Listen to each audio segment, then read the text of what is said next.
This is what we look like going out to do chores. I have the frozen pulp from my mom's juicing in the feed bucket. I don't leave the feed out there because we have mice in the greenhouse and they get in it and then they poop in it and then they're spreading a disease. So in case you're wondering why we went with such a large greenhouse, it's because not only did I want to grow fruits and vegetables in it, I wanted to be able to keep some of the livestock in it in the winter.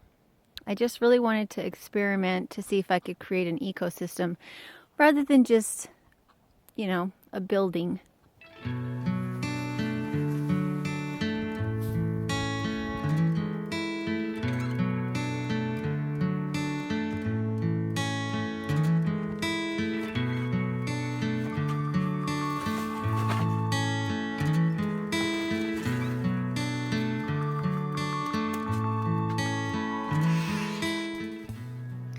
So when I'm really stressed out, I love to build things. It just makes me feel a little less powerless.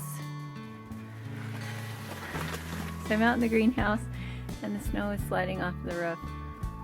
So this is why homesteading is great. I am not a person that handles other people's actual physical pain. I want to fix it, and if I can't fix it, I have a really hard time being around it. And so he's inside dealing with his pain, and I'm out here dealing with my emotions about it. And so I'm going to build a hotbed today.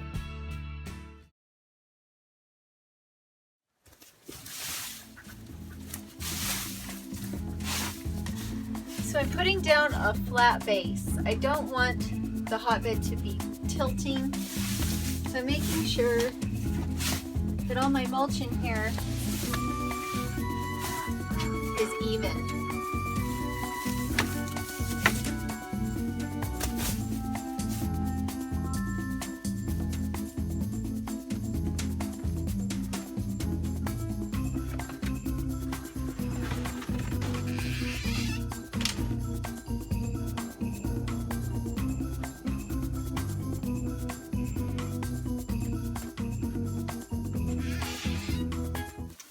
What I'm going to do now is I'm going to find a way to spread manure over this.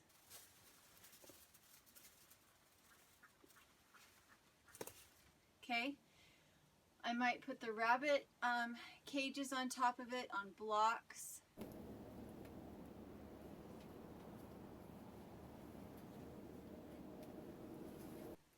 Just so that they can pee and poop onto it, because in the backyard I do have rabbit manure, but it is under about a foot of snow, and because it's under a foot of snow, it won't be as powerful, it won't be as fresh.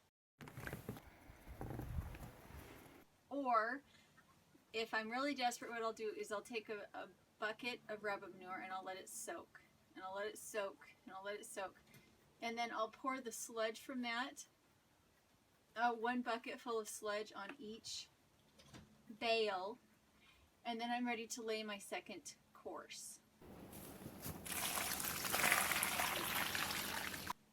And what that'll do is it will start the bacteria eating the carbon here. Now I'm going to get a little bit of water on them.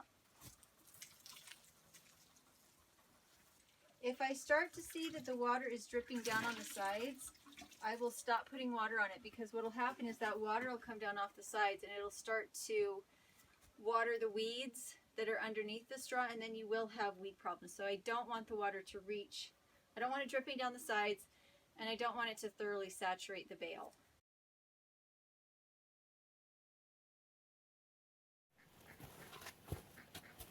So I'm adding the second layer on. I'm going to go ahead and build a simple frame, and the point of the frame is that when I put more rabbit manure on top, it's going to be thicker. Because otherwise, once the roots of the plant start to get down into the straw is going to be just carbon, and it'll starve the plants. They won't have anything to eat. It's sterile.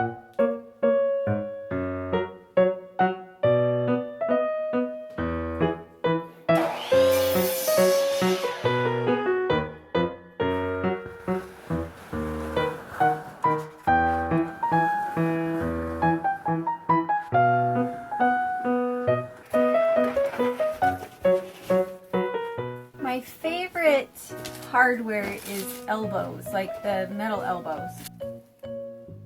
because I don't have to have brute force in order to get that nail to go through, and I can use shorter nails, so I'm not snapping them off if I use them incorrectly. Once again, I'm not Wrangler Star. Everything he makes is beautiful, and everything that I make is just good enough.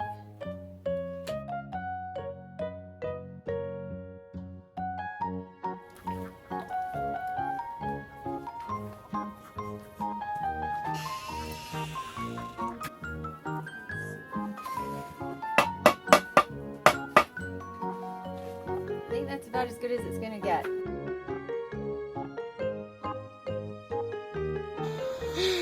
Show it to him. So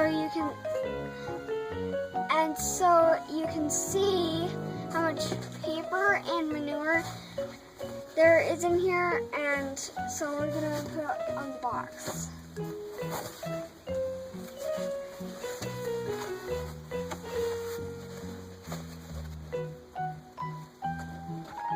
Quail fooders. So I'm gonna be putting in some of these seeds, and these little holes Dirtpatcheaven already made. So it's gonna be fun.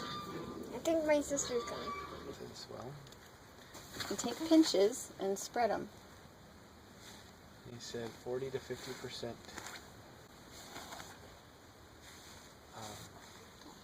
Come crumple it up over the top. Okay.